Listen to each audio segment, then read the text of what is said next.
वेश्या आती जब बाकी आयुष बढ़ गई तो आपको ग्राहक मिल तो नहीं रहता, तो वो बार बार आपकी हर रोज सहेली से बात करती कि आप कुछ धर्म कर्म कर ले, नहीं तो बिना धर्म किए कि ये मर जाएंगे, सब लोग जीवन को पाप किए हो। तो आपको जो एक एजेंट है तो फिर वो सुन गए, माने थोड़े दिन महीना 2 महीना बाहर जाकर अपना केस सब मुड़ा मुड़ के सन्यासी बन के रोज बाकी घर के आगे से निकलने लगे।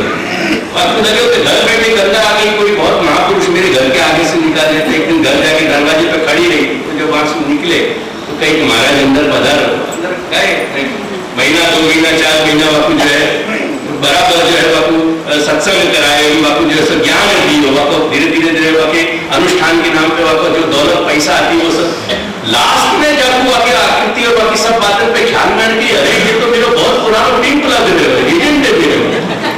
तो वाने एक दिन कही कि तू कहीं होता नहीं है, वाने कही अगर हूं तो भी क्या तकलीफ है, वाने की तू मेरी सारी दौलत खा रहे, तो भाई की तेरे दौलत कौन सी पुण्य से कमाई है?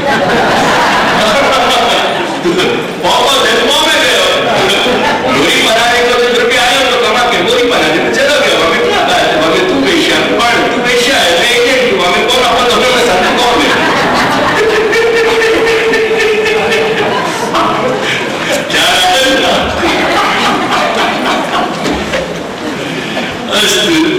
तो स्थापत्य के लगी ऐसी दुर्दशा हो रही है, यार लोग टोपी घुमा रहे हैं तो यार लोग बड़ा आनंद आ रहा है, हमने पगड़ी पहनी, बहुत अच्छी बात है।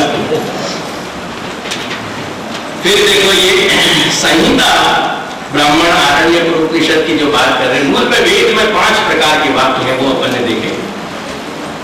चलो आगे, ये सब आई होप तुमने रिवीजन की होगी।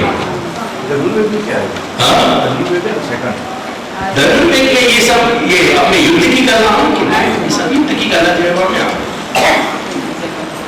अब वेद वचन जो है 5 रूप में विभाजित है, और वेदांग जो वेद को समझने में अपन को हेल्प कर रहे हैं उनको वेदांग कह रहे हैं। आप रमेश भाई समझ रहे हैं? ये 6 अंग जो है वो हमको हेल्प करते हैं, जिसके आधार पर हम वेद समझ पाए। और ये यानी वेद में जितने भी वचन हैं उनके 5 क्लासिफिकेशन है, विधि, मंत्र, नामधेय, निषेध और अर्थवाद। ये सब मैं आगे के सत्र में आऊंगा, जब थोड़ा सा इनको मैं पकड़ूंगा पुराण और इन सब को, वह वक्त में इनको एलोबरेट करूंगा। हमारी नींव यही है, जितनी भी मीटिंग तैयार होगी वो यहाँ पे तैयार होगी, ये ध्यान रखना। यानी ये बाय हार्ट करियो या चार्ट। अब जब यहां तक हमने देख लिया कि वेद वचन 5 भाग में विभाजित है, वेदांग 6 है, वहां में एक वैदिक व्याकरण है और एक लौकिक व्याकरण है। यानी जासु हम संस्कृत भाषा समझे वो हमारा लौकिक व्याकरण तय हो जाए, और जासु हम वेद के शब्दों को जिन ग्रामर के आधार पर हम समझ पाए बापू वैदिक व्याकरण कहें, जब दूसरा नाम है निरूपित। अब अपन निगम के सु आए गए आगम की शाखा को देखें। आगम पे ध्यान दो, जो निगम का एक्सटेंशन है, वो आगम में मूल 4 विभाजन किए हैं मैंने, और मैंने बंबई में भी ये बात समझाई थी कि ये चार्ट भी इंक्लूसिव है, एक्सक्लूसिव नहीं है। ये मैंने उन लोगों की प्रारंभिक जानकारी के लिए बनाया हुआ है। ये कोई पूर्ण चार्ट यानी सारी चीज को अपने यानी समावेश अपने में कर ले ऐसा चार्ट नहीं है, पर तुमको जितना अपेक्षित है पंडित होने के लिए नहीं, ज्ञान के लिए नहीं, श्री महाप्रभु की वाणी समझने के लिए उतना यहाँ मैंने तुमको यहाँ समझाने को प्रयास किया है। एक स्मृति का सेक्शन है, पुराण है, दर्शन है, और तीसरा एक सामान्य वाङ्मय को है, जहाँ काव्य इत्यादि सभी इनको समावेश है। अब स्मृति में मूल स्मृति की जो ब्रांच है वही में कल्प सूत्र भी आवे। ये कल्प सूत्र जो है वही है जो वेद के अंगन में लास्ट 6वां अंग जो है कल्प। सो दिस कल्प सूत्र और कल्प ये दोनों एक ही चीज है। और कल्प सूत्र में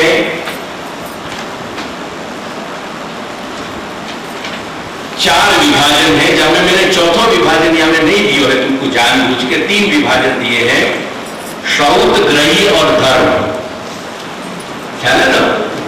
कल्प सूत्र में श्रौत सूत्र उनको कहा जाए कि जिनमें वैदिक प्रयोग की डिटेल्स दी है, यानी वैदिक प्रयोग कौन को कहां कैसे इत्यादि से करने चाहिए, क्योंकि वेद की अनेक शाखाएं हैं, उन शाखाओं में बटे भय हैं। जैसे ब्राह्मण वर्ग, शास्त्र ब्राह्मण मात्र सभी ब्राह्मण वर्ग को एक में ही विभाग में माने, लेकिन देशाचार और लोकाचार के कारण ब्राह्मण में कई विभाजन है।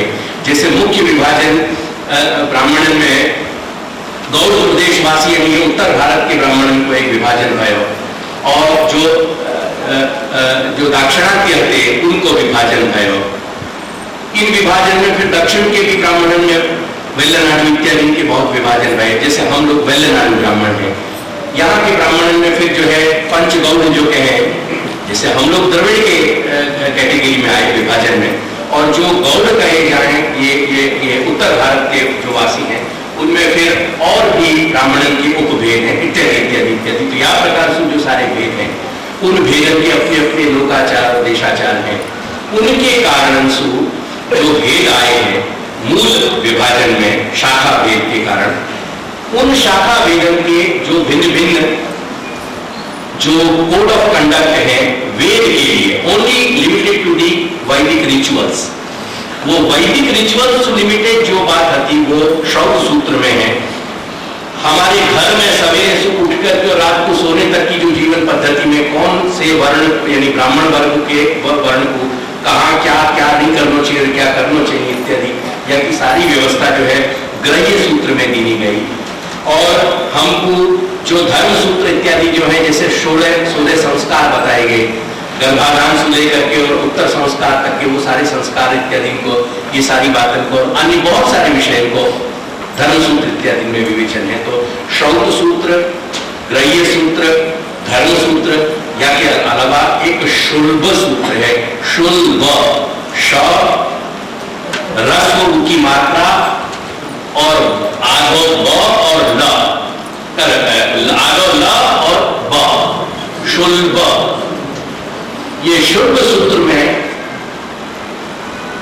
बोलो शुल्ब, ये शुल्ब सूत्र में वेद के संबंधी जितने कार्य हैं जो श्रौत सूत्र में कह दिए गए, वो श्रौत सूत्र में कहे गए सारे कार्य में जो विधि, पात्र और निर्माण इत्यादि है, वो सारी की सारी व्यवस्था शुल्ब सूत्र में बताई गई है। जैसे फॉर एग्जांपल हवन के लिए, यज्ञ के कुंड के लिए वेदी कैसे बनानी चाहिए, कौन सी वेदी कैसे ढंग से बनेगी, वहां में इष्टिका चाहिए इत्यादि कितना होगा, कितनी ईंट लगेगी, क्या होगा, क्या कौन से तरफ का मुख होगा, दूसरा अगर कहीं भिन्न मुख की व्यवस्था है तो वो कौन सी तरफ जाएगी, कौन से पात्र व वेदी के कौन से तरफ रखे जाएंगे, क्या उन पात्रों के नाम है, क्या उनसे कार्य हुए, वो पात्र कौन कौन से उपयोग में आएंगे इत्यादि इत्यादि इत्यादि, ये सारी डिटेल जो है वो शुल्ब सूत्र में दी गई है। तो ये सूत्र कल्प सूत्र की 4 विभाजन की शाखा है, जो मैंने चौथा सूत्र जानबूझ के हमें रिवीजन नहीं दिया है, पर आज मैंने बता दिया, वहां तुम अंकित कर ये कल्प सूत्र के बोलो, ये कल्प सूत्र के जो केवल पाठ है, उन पाठ को स्मृति रूप माने गए, यानी जो शब्द है कल्प सूत्रों में जेटला शब्दों वपराया है ये तमाम शब्दों ने स्मृतिवत કહેવામાં આવ્યું છે, એને સ્મૃતિવત માનવામાં આવ્યા છે, અને એમાંથી જે શબ્દોમાંથી જે અર્થ નીકળે છે એમાં વૈદિકપણું માનવામાં આવ્યું છે। બીજા શબ્દોમાં કલ્પસૂત્રોના શબ્દ ઇઝ ઇક્વલ ટુ સ્મૃતિ અને કલ્પસૂત્રોના શબ્દોના અર્થ ઇઝ ઇક્વલ ટુ વેદ। એટલે એનો સન્માન વેદના જેમ વેદનું સન્માન છે તે રીતે થશે। એ કલ્પસૂત્રના શબ્દોના અર્થ અને શબ્દોનું ક્લાસિફિકેશન સ્મૃતિમાં થશે। ये आगे व्यवस्था चला पहला ये ध्यान हो तो निबंध में श्री महाप्रभु ने अपन को सब समझाया है कि निबंध के अनुसार ही पूर्ण व्यवस्था बता रहे हैं। अब देखो स्मृति के बाद पुराण जो है वो अपने पुराण इतिहास है, तो पुराण और इतिहास की व्यवस्था में नेक्स्ट सेशन में समझाऊंगा श्री महाप्रभु ने उनको क्या बताइए, क्योंकि पुराण और इतिहास की व्यवस्था को थोड़ा गंभीरता से समझना चाहिए, क्योंकि पुराण और इतिहास अपने भारतवर्ष की ट्रू हिस्ट्री है, इमेजिनेशन नहीं है। और वो हिस्ट्री जियोलॉजिकल टाइम को चार्ट दिए हुए मैंने, और एक मैंने अपने भारतवर्षीय समय को भेज दियो। वो चार्ट पे वापस अपने समझाऊंगा कि करोड़ों अरबों वर्ष में अपने यहाँ जो कल्प भेद है, वो कल्प भेद के अनुसार पुराण कैसे डिवाइड किए गए हैं, क्योंकि पुराण कल्पन से संबंधित है। प्रत्येक कल्प इस करोड़ वर्ष को समझा में जाए तो कल्प भेद की दृष्टि से पुराण व्यवस्था, वो पुराण व्यवस्था भी तीनों गुण के हिसाब से चलेगी। सत्व गुण प्रधान, रजोगुण प्रधान और तमोगुण प्रधान। यानी ये क्लासिफिकेशन अपने आप में टाइम कंज्यूमिंग है, जब अपन नेक्स्ट सेशन में देखेंगे। जो नेक्स्ट सेशन अब अपन गुजरात या महाराष्ट्र की बंबई या अहमदाबाद के आसपास को अपन रखेंगे, वहां देखेंगे। तो पुराण इतिहास के बाद में मुख्य तो नोट कर लीजिए कि अपने यहाँ 18 पुराण माने गए हैं और 18 उप पुराण माने गए हैं। जैसे 4 वेद और 4 उपवेद हैं, ऐसे ही 18 पुराण और 18 उप पुराण माने गए हैं, जिनकी गिनती ऑलरेडी पुराण में ही दी गई है। वो मैं वही सूत्र के वचन बताऊं। अब देखो, दर्शन को जो क्लासिफिकेशन है, मीन्स तत्व चिंतन अपनाओ, या दर्शन में 2 विभाग हैं, वैदिक और अवैदिक। वह वैदिक में मैंने मुख्य 6 दर्शन आपको दिए हैं, जिनको अपने भारतवर्ष में षट दर्शन कहते हैं। इनके अलावा भी दर्शन की कुछ ब्रांचेस या एक्सटेंशंस हैं, बट क्योंकि वो अपन से बहुत ज्यादा कंसर्न नहीं है, यानी अपन उनको समझने को बहुत आवश्यक जरूरत अपन नहीं है, क्योंकि अपन जितना बोझ अपने ऊपर इंफॉर्मेशन को बढ़ाएंगे, उतना ही अपनी जो अंडरस्टैंडिंग है बाकी एनर्जी घटेगी। Because as more and as much as information you gather, you diminish your intelligence और rather the capacity of comprehension. ये पूरे सीधा प्रिंसिपल है। बिकॉज जो एनर्जी तुम्हारी कॉम्प्रिहेंशन में जानी चाहिए, वो इंफॉर्मेशन में अगर चलेगी। सो हमेशा information should be selected judiciously. What information we do require and what information we do not require. तो वैदिक दर्शन में ये 6 दर्शन है। नास्तिक दर्शन की अपन चर्चा अवैदिक की नहीं कर रहे हैं, वो अपन के लिखे गए, वहां से समझ लीजिए। वहां सांख्य, योग, न्याय, वैशेषिक, मीमांसा, वेदांत, ये 6 बात आ गई। लास्ट सेक्शन में मैंने सिर्फ एक बात लाल शाही में लिखी है, वो तुम्हारे चार्टर में लाल में नहीं होगी, वो आप अंडरलाइन कर लीजिए, वाल्मीकि रामायण। लास्ट सेक्शन में वो वाल्मीकि रामायण को मतलब यही भी मैंने रेड में दी है, क्योंकि श्री महाप्रभु प्रमाण में वाल्मीकि रामायण को भी स्वीकार रहे हैं। देयरफॉर अपन को वाल्मीकि रामायण को स्थूल बाकी जो रूपरेखा है, बाकी जो रफ आउटलाइन है, वो अपन को समझना जरूरी है। वो पीछे बात करेंगे। तो ये 4 सेक्शन पूरे हो गए। कल स्मृति, पुराण, दर्शन और सामान्य वाङ्मय जो है, या मैं बाकी मैंने जो काव्य, न्याय, मीमांसा आदि लिखी ना, वहां पे एक शब्द तुम और ऐड कर दो, सामान्य वाङ्मय। सामान्य वाङ्मय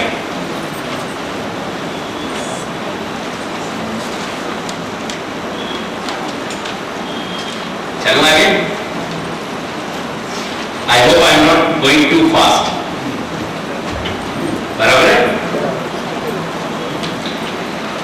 अब देखो, अपन सांख्य, योग, न्याय, वैशेषिक, मीमांसा, ये सारी चीजें को मैं नेक्स्ट सेशन में ही समझाऊंगा। वेदांत को अगर मुझको थोड़ा समय अलाउ भयो तो मैं कुछ भाग जो सिनॉप्सिस मेरी है वाक्य अनुसार पक्के समझाऊंगा। इफ नॉट पॉसिबल, इवन वेदांत को अपन नेक्स्ट सेशन में ले जाएंगे। तो अब देखो ये बात कि ये जो संपूर्ण वैदिक यानी आस्तिक जो दर्शन है यानी चिंतन है, चिंतन को ही दूसरा नाम है विचार। ठीक है, वो विचार के 3 एक्सटेंशंस हैं। एक ऊहात्मक विचार शास्त्र में गया है, एक विचार प्रधान विचार है यानी तत्व चिंतन प्रधान विचार है। जब हम योग है तो एक ऊहा प्रधान विचार, तत्व चिंतन प्रधान विचार और एक विश्लेषण प्रधान विचार, एनालिसिस। एनालिसिस क्यों है जहाँ चर्चा में सांख्य और योग के समय करूंगा, जहाँ वक्त में दर्शन के कुछ और डिटेल्स दूंगा, बाकी और सूक्ष्मताएं थोड़ी बताऊंगा, वह वक्त यह बात देखेंगे। तो ऊह, विचार और विश्लेषण ये तीन हमारे यहाँ की शैली है। इन तीन शैली में न्याय और वैशेषिक ये जो दर्शन है ये ऊह प्रधान है, सांख्य और योग जो है ये विश्लेषण प्रधान है। और एक और परिचय में यहाँ दे दूं कि यहाँ में जो सांख्य और योग कह रहे हूं वो अपने पुराण में वर्णित सांख्य और योग की बात में कर रहे हूं। पतंजलि के योग जहाँ पे आजकल योगा चल रहे हैं वो मेरा विषय नहीं है। पतंजलि को योग जो है वो नास्तिक योग है, यानी हमारे यहाँ वो स्वीकार नहीं है। और ऐसे ही जो आधुनिक सांख्य कारिका नाम को ग्रंथ आजकल दार्शनिक यानी फिलॉसफी की क्लासेस में पढ़ाया जाए, वो सांख्य शास्त्र भी चूंकि निरीश्वर है, या ये वो सांख्य भी अपने यहाँ स्वीकार्य नहीं है। नटशेल निरीश्वर यानी जब ईश्वर को नहीं स्वीकार्य गयो है, निरीश्वर सांख्य भी अपने यहाँ स्वीकार्य नहीं है और निरीश्वर योग भी अपने यहाँ स्वीकार्य नहीं है। अपने यहाँ सेश्वर जहाँ ईश्वर को स्वीकार्य गयो है वो सेश्वर सांख्य स्वीकार्य है जो पुराण में गयो है, और सेश्वर योग स्वीकार्य गयो है जो पुराण में अपने यहाँ गयो गयो है।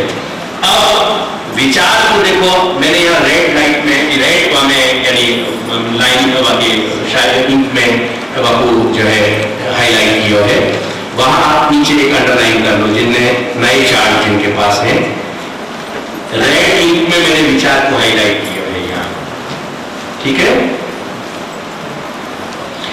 क्योंकि अपन जहां पे मेन कंसंट्रेशन है वो विचार पे है। वो विचार की दो शाखाएं हैं, यानी विचार हमेशा विचार दो बात को हो गए, एक शब्द प्रधान और एक अर्थ प्रधान, यानी विचार की दो विधाएं हैं। विधा मीन्स ट्रेंड, विधा का मतलब ट्रेंड। वो विधा या बहुत सारे ऐसे शब्द हैं हिंदी के जो तुम्हारे गुजराती में नहीं ख्याल आए। विधा means trend. So there are two different types of thinking, एक शब्द प्रधान और एक अर्थ प्रधान, ठीक है ना। तो एक बात और याद रखियो, मैं जब शब्द और अर्थ प्रधान के दो भेद कर रहे हूं, दैट डज नॉट मीन कि दूसरे अर्थ के ब्रांच में शब्द गौण हो जाए, ये मत समझिए। शब्द दोनों जगह प्रधान है, लेकिन शब्द प्रधान पूर्व मीमांसा यानी शब्द प्रधान है, क्योंकि वहां में शब्द के प्रयोग जितने भी हैं वो सस्वर प्रयोग होंगे। अगर स्वरहीन है वो प्रयोग तो स्वरहीन मंत्र कार्यकारी नहीं बने। कार्यकारी नहीं बने का मतलब समझे ना, इफेक्टिव नहीं बने। ख्याल आया कि नहीं? यानी हमारे व्याकरण भाष्यकार कहे कि स्वर तो अपरा था।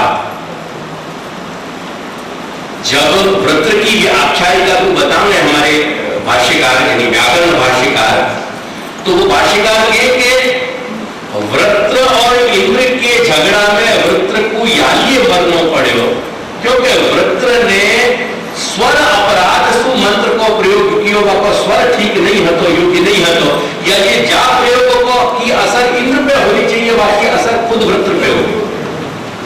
तो स्वर प्रधान वेद के जितने भी वचन प्रयोग में किए लिए जाएंगे वो वचन स्वर प्रधान आएंगे, यानी मैं वहां कहना चाह रहा हूं शब्द प्रधान नहीं। तो वेदांत भी शब्द प्रधान ही है, क्योंकि जा वेदांत को प्रमाण प्राण ही शब्द होए, प्रमाण के रूप में शब्द एवं प्रमाणम श्री महाप्रभु आज्ञा कर रहे हैं।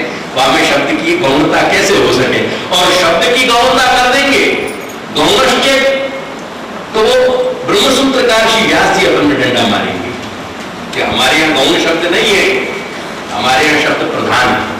ख्याल है ना?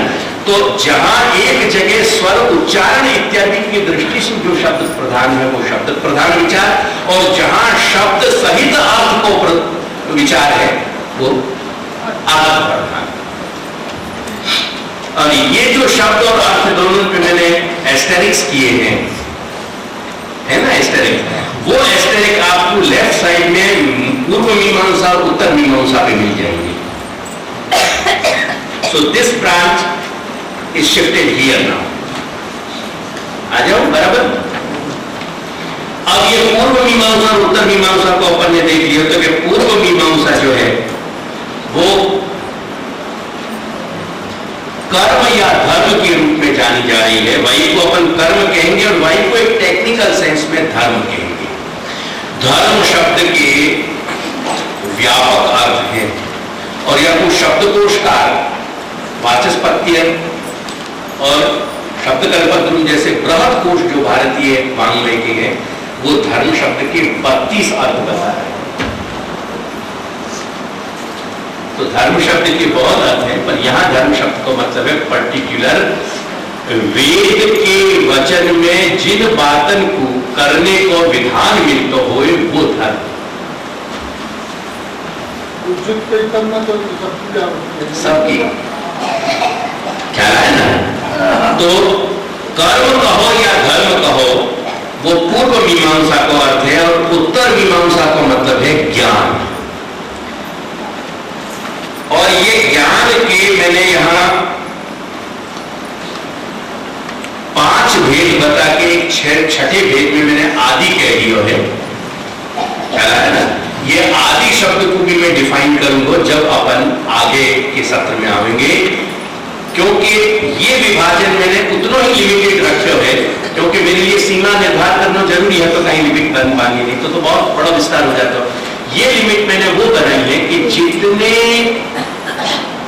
ओपिनियंस या जितने मत अणुभाष्य के जो भाष्यकार है, अणुभाष्य पे भी जितने व्याख्या लिखी है, ब्रह्मसूत्र पे जो व्याख्यान है वह नाम श्री महाप्रभु के व्याख्यान का नाम है अणुभाष्य, और अणुभाष्य पे जितने और कमेंट्रीज लिखी हैं, उन कमेंट्री करने वाले ने, उन विवेचन करने वाले ने जितने फिलोसफीज को रिफर किए हैं, जितने सिस्टम्स को, डिफरेंट सिस्टम्स ऑफ फिलोसफी, तो जितने सिस्टम्स को उन्होंने रिफर किया है उतने सिस्टम्स मैंने यहां लेने को प्रयास किया है।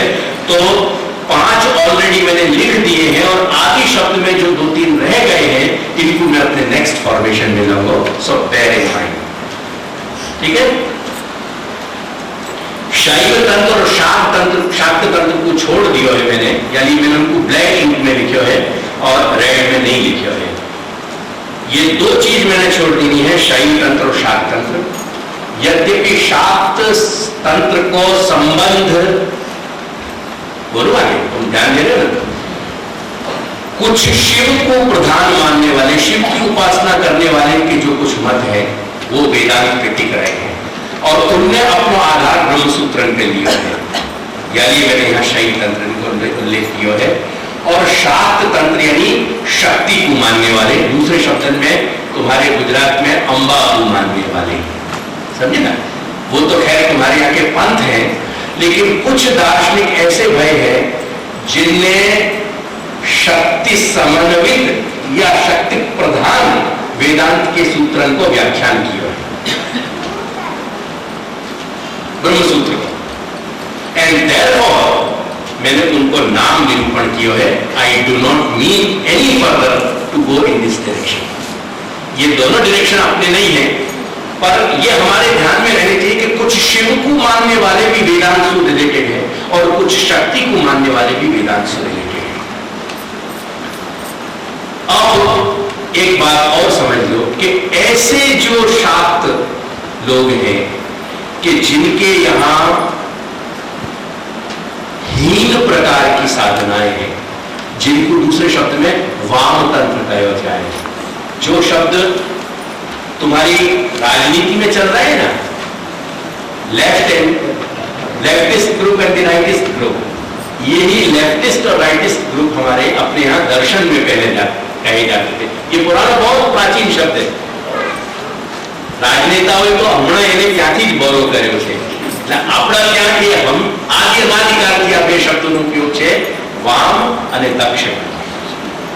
वो चूंकि लेफ्टी जो है अपने यहाँ अच्छा नहीं माने जाते थे, ख्याल है ना, ये हमारे छोटे बाबा लेफ्टी है, तो श्रीमती ने right from very early stage sense कर लियो तो कि ये लेफ्टी है और लेफ्ट सुई ज्यादा प्रयोग करे, फिर यानी बाको पूरे मॉडल सिस्टम को इतना रेज कर दियो, बाको सिखा के अल्टीमेटली ये शिफ्ट टू है।